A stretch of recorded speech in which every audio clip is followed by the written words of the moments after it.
kepadamu. Inilah perintahku kepadamu, kasihilah seorang akan yang lain.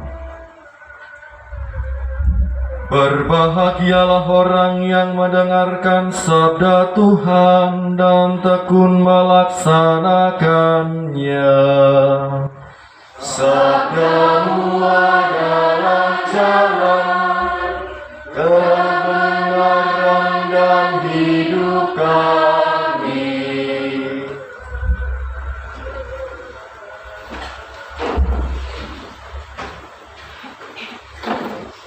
Rasul Yohanes, sebagaimana kita baca dalam Injilnya, menyebut dirinya sebagai murid yang dikasihi oleh Yesus.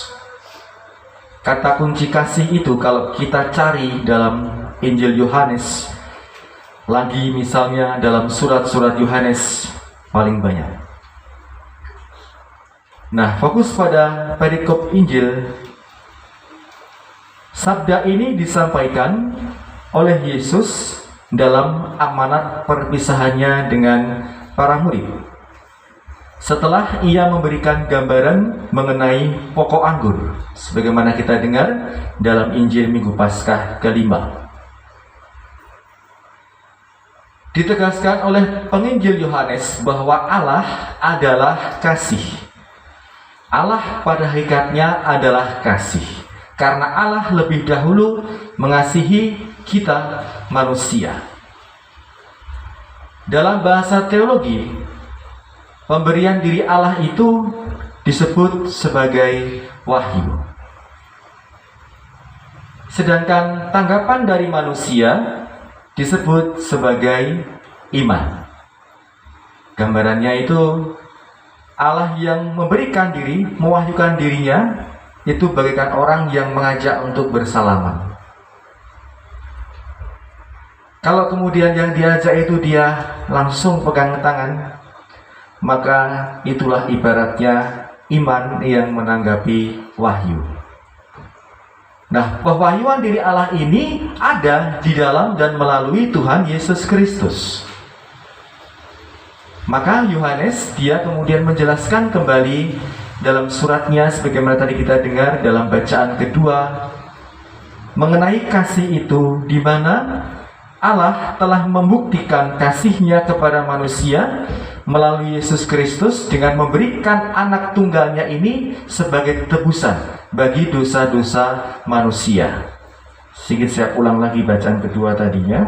Saudara-saudaraku yang terkasih, marilah kita saling mengasihi sebab kasih itu berasal dari Allah. Dan setiap orang yang mengasihi lahir dari Allah dan mengenal Allah.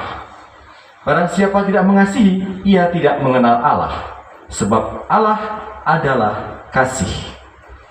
Dalam hal inilah kasih Allah dinyatakan di tengah-tengah kita, yaitu bahwa Allah telah mengutus anaknya yang tunggal ke dunia supaya kita hidup olehnya.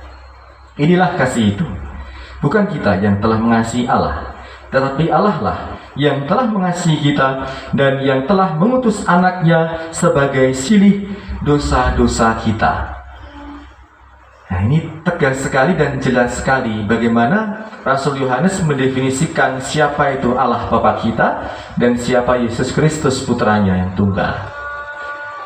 Nah, maka dari pihak manusia menanggapi pemberian diri Allah yang mewujud di dalam dan melalui Tuhan Yesus Kristus dibutuhkan sikap iman yang merupakan tanggapan konkret atas wahyu Allah ini.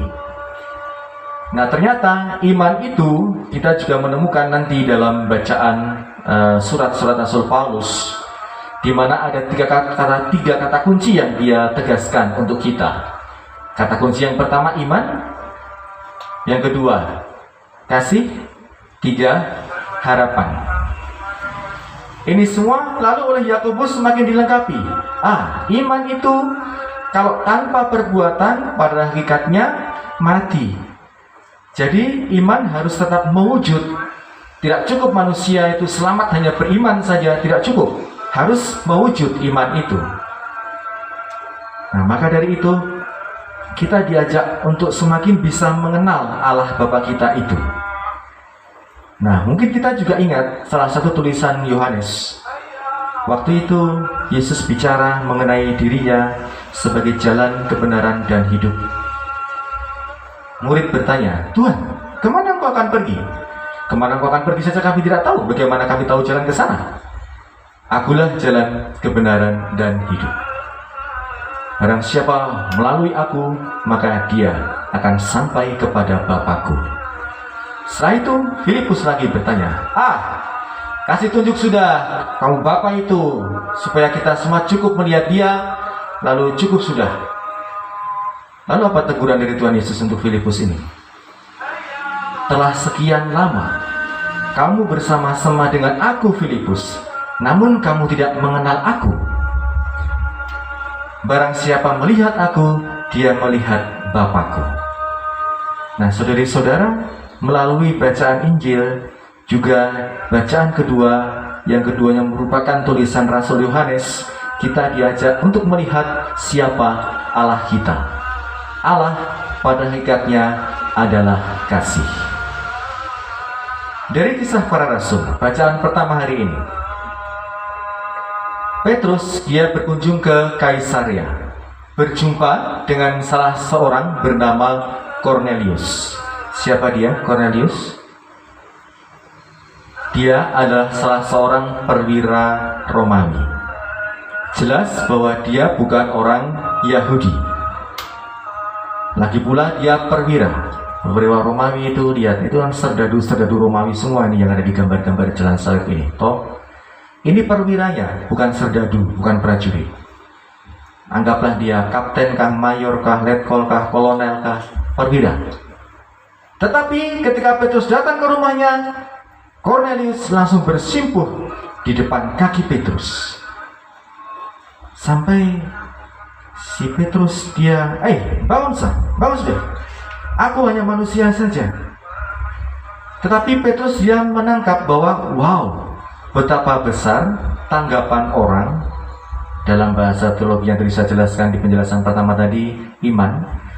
Betapa besar iman orang yang mengenal Kristus dan mau menerima Kristus. Karena Petrus datang, dia membawa pewartaan tentang Kristus. Cornelius yang dia bukan dari kalangan orang-orang Yahudi, ternyata menerima pewartaan yang dibawa oleh Rasul Petrus ini.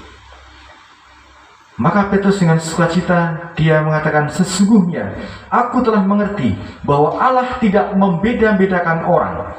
Setiap orang dari bangsa manapun yang takut akan Allah dan mengamalkan kebenaran berkenan kepadanya."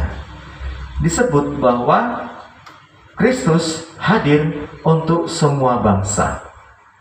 Kalau dalam penjelasan yang pertama tadi, Kristus hadir untuk menebus dosa-dosa manusia.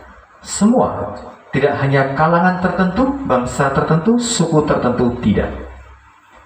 Lanjut lagi. Ketika Petrus sedang berbicara, turunlah Roh Kudus ke atas semua orang yang mendengarkan pemberitaan itu. Roh Kudus turun, tercurah dalam diri orang-orang yang mau menerima pewartaan akan Yesus Kristus. Nah, tentang Roh Kudus ini ternyata sudah kita mulai, ya. Bagaimana karya dan peran Roh Kudus semakin tampak sejak Yesus ia bangkit dan naik ke surga. Meskipun Roh Kudus itu dalam pribadi Allah Tritunggal Maha Kudus ada sejak dunia diciptakan, tetapi semakin tampak setelah Yesus wafat, bangkit, naik ke surga. Nah, besok hari Kamis kita akan merayakan Hari Raya Kenaikan Tuhan kita Yesus Kristus ke surga, tepat di hari ke-40. Hari berikutnya kita bersama dengan gereja semesta masuk dalam novena Pentakosta. Hari Jumat itu hari pertama, nanti hari Sabtu menjelang Hari Raya Pentakosta, hari terakhir ke-9. Maka Bapak Ibu, adik-adik, para suster, kalau nanti berdoa rosario, silakan dilanjutkan dengan doa novena Pentakosta. Di buku puji syukur ada, silakan nanti sesi liturgi di masing-masing lingkungan, cari, kemudian melihat urutannya seperti apa, mungkin ketik ulang kah, fotokopi kah, bagikan ke umat setiap nanti doa rosario. Selesai sembahyang itu kasih kumpul sudah. Nanti berikut hari berikut geser ke siapa punya rumah, kasih keluar lagi supaya tidak tercecer. Toh? Nah, ini supaya semakin kita bisa bertekun dalam iman, seperti halnya yang dibuat oleh Bunda Maria dan para rasul ketika mereka menanti-nantikan hari pencurahan Roh Kudus. Kita syukuri iman kita syukuri bahwa Allah telah mewahyukan dirinya di dalam dan melalui Tuhan Yesus. Kita syukuri bahwa kita telah menerima sakramen baptis. Kita syukuri bahwa lewat sakramen-sakramen yang lain pun Allah Roh Kudus senantiasa dicurahkan dalam diri kita. Kita syukuri bahwa kita menjadi orang-orang yang setia akan iman kita. Kemuliaan kepada Bapa dan Putra dan Roh Kudus, seperti pada permulaan, sekarang, selalu, dan sepanjang segala abad. Amin. Kami mohon kepada-Mu ya Allah Bapa kami, utuslah Roh Kudus-Mu ke atas persembahan roti dan anggur ini, agar menjadi tubuh dan darah Yesus Kristus Tuhan kami. Sebab pada malam sebelum menderita sengsara dalam perjamuan bersama para murid-Nya, Ia menampakkan cinta kasih-Mu yang tak terhingga. Ia mengambil roti, mengucap syukur kepadamu, memecah-mecahkan roti itu dan memberikannya kepada mereka, seraya berkata, "Terimalah dan makanlah.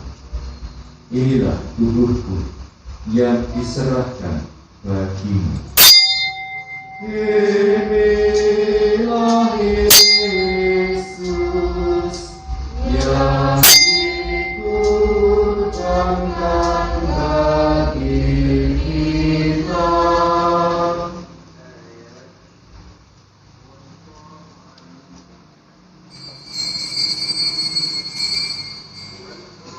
Demikian pula ia mengambil piala berisi anggur, berdoa sambil mengucap syukur kepadamu, dan memberikan piala itu kepada mereka seraya berkata, "Terimalah dan minumlah. Inilah piala darahku, darah perjanjian baru dan kekal, yang ditumpahkan bagimu dan bagi semua orang demi pengampunan dosa." Inilah Yesus yang dikorbankan bagi kita. Kemudian Yesus berkata, "Lakukanlah ini untuk mengenangkan Aku."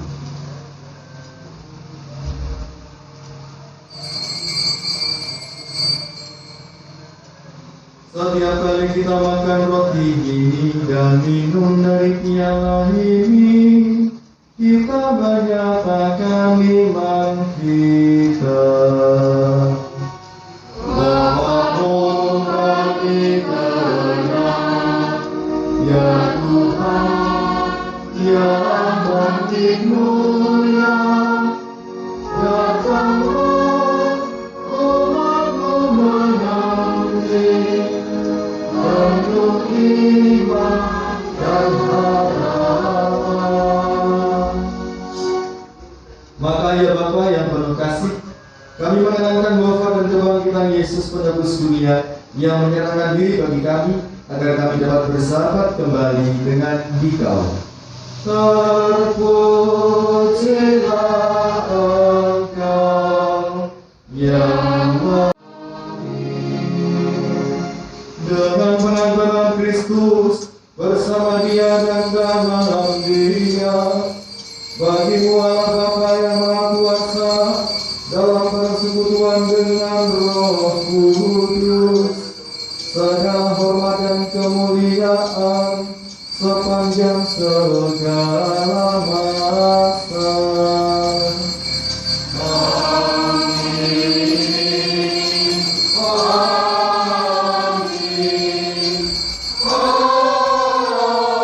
Amin. Atas domba